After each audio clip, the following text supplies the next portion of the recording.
Bonjour, aujourd'hui nous allons voir comment arrondir un nombre et comment estimer un résultat. Alors, pour commencer, arrondir un nombre, cela veut dire rendre ce nombre plus simple. Donc, lorsqu'on arrondit un nombre, on modifie ce nombre, on modifie un petit peu la valeur du nombre pour que le nombre soit plus facile à utiliser dans un calcul, dans une opération mathématique. Estimer un résultat, cela veut dire donner une réponse approximative grâce au nombre qu'on aura arrondi. Donc, dans un calcul, dans une opération mathématique, on va arrondir chaque nombre pour obtenir une réponse approximative, pour obtenir une réponse qui se rapproche de la valeur réelle de la réponse exacte. Pour estimer, il faut d'abord arrondir chaque nombre de l'opération mathématique. Alors, comment arrondir un nombre? Alors, on peut arrondir un nombre à la dizaine près, à l'unité près, à la centaine près. On peut arrondir un nombre au dixième près. Mais il faut le savoir avant de l'arrondir, ce nombre. Alors, si l'on dit qu'on arrondit le nombre à la dizaine près, donc le nombre que l'on a devant nous dans la bac, c'est 3729. Si on l'arrondit à la dizaine près, cela veut dire qu'on veut obtenir exactement la même valeur au niveau de tout ce qui se trouve avant les dizaines, donc ici les unités de mille et les centaines.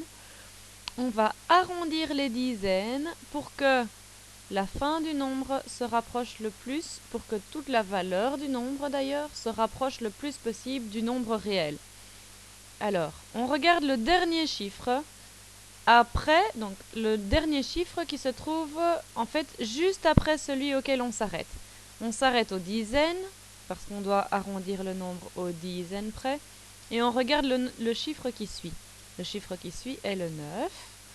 Et donc si le 9 est plus petit que 5, on arrondit vers le bas, mais ici dans ce cas-ci, si le 9 est égal ou plus grand que 5, ce qui est le cas, on arrondit vers le haut. Donc on va arrondir les dizaines vers le haut. Donc 29 c'est proche de 30 et donc on changera le 2, on mettra 3 dizaines.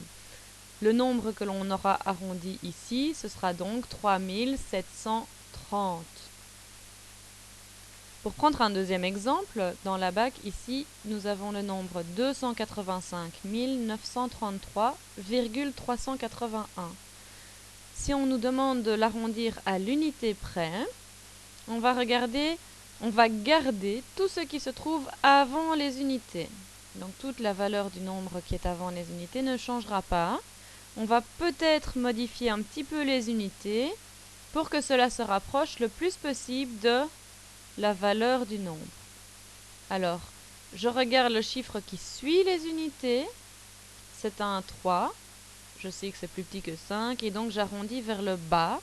J'arrondis les unités vers le bas, donc je garde bien mon 3, je ne l'augmente pas. Donc pour arrondir ce nombre 285 933,381, si je l'arrondis à l'unité près, cela donne 285 933. Quelques exemples. Pour arrondir le premier nombre aux centaines près, on va regarder donc les centaines. On sait que le chiffre des centaines, c'est le 7. Et on doit bien observer tout ce qui se trouve après le 7. Le chiffre qui suit les centaines, c'est un 2. J'arrondis donc mes centaines vers le bas. Et donc mon nombre 3729 que j'aurai arrondi donnera 3700. Si je veux arrondir le nombre suivant, qui est 82 932, aux unités de 1000, j'observe les unités de 1000, je vois que j'ai un 2. Je dois arrondir le nombre pour que les unités de 1000 soient le dernier chiffre qui sera probablement respecté. Alors 82 932, je regarde le chiffre qui suit, c'est un 9, donc je dois arrondir mes unités de 1000 vers le haut. Et donc ça me donne 83 000 comme nombre arrondi. Pour le nombre suivant, 674,392, je veux l'arrondir au centième. Les centièmes, le chiffre des centièmes ici dans ce nombre-là, c'est le 9. Donc je dois l'arrondir au centième. Je regarde tout ce qui se trouve après le 9. Et si c'est plus petit que 5, ce qui est le cas ici, j'arrondis vers le bas, ce qui va me donner donc 674,39.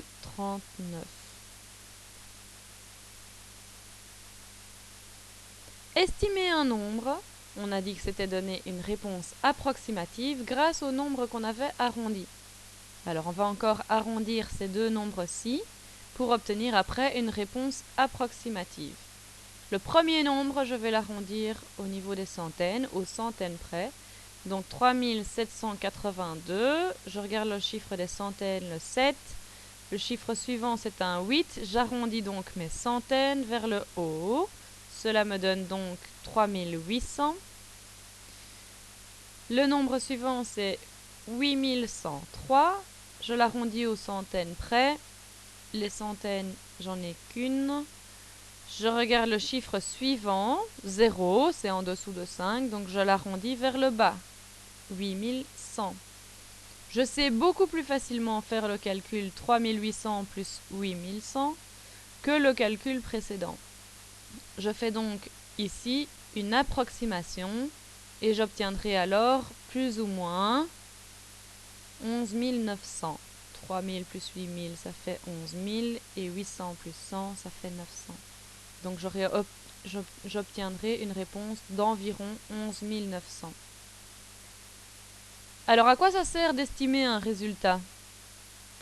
Cela permet de se donner une idée du résultat pour vérifier si la réponse obtenue par après est possible ou non. À toi de jouer. Sur une feuille quadrillée, tu traces, n'oublie pas le nom, la date, le titre arrondir estimé avec la référence de la capsule NO5 et indique les exercices suivants.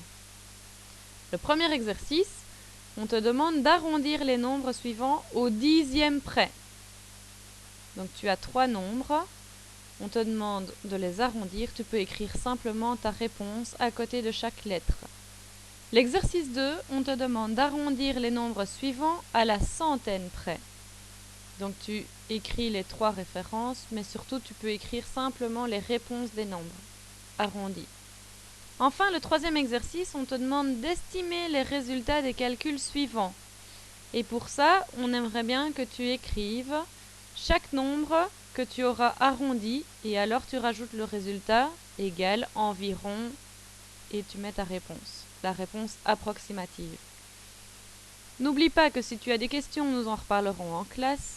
Concentre-toi bien et n'hésite pas à revenir sur la vidéo pour bien comprendre chaque notion. Bon travail!